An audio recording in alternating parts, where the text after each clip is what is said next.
2 महिने दिवस झालं पाऊस चालू आहे आणि ह्या पद्धतीचा कांदा लावलेला जसा ना तसाच आहे शेतीमध्ये. ह्याची वाढ झाली नाही, ही मोठा झाला नाही. आमचं 5-6 जणांचं कुटुंब आहे सर काय, आणि 2 लहान मुलं आहेत ती, आणि बायको मी मोलमजुरी करतो आणि दुपारपतूर मोलमजुरी करून हे दुपारना कांदा लावून घेतला. जसा लावला तसाच आहे सर.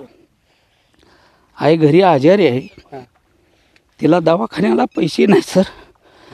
एवढं झाल्यानंतर मी तुला आईला म्हणलो दवाखान्याला एवढं कांद्याचे पैसे आल्यावर मी घेऊन जातो.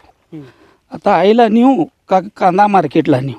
ह्याला मार्केटमध्ये काय येईल तुम्ही सांगा सर. मग आता काय करायचं? आता माझ्या आईला कॅन्सर आहे सर.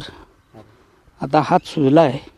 तुम्ही प्रत्यक्षात घरी येऊन पहा, बघा काय परिस्थिती आहे. माझ्या परिस्थितीची, कुटुंबाची किंवा आपल्या जिल्ह्याची, महाराष्ट्राची दखल घेऊन सरकारने आम्हाला काहीतरी द्यावं अशी आमची इच्छा आहे सर. ह्या डोळ्यात किती पाणी आहे तुम्ही बघा काय.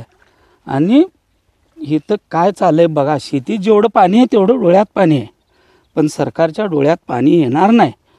ज्यावेळेस मतदान आहे त्यावेळेस नवरा बायको झोपलेले असले तरी सुद्धा जे कोण उभारलेलं मतदान आहे त्यांनी येऊन आम्हाला उठवून मतदान करून घेतलं आणि त्याचा काही उपयोग झाला नाही.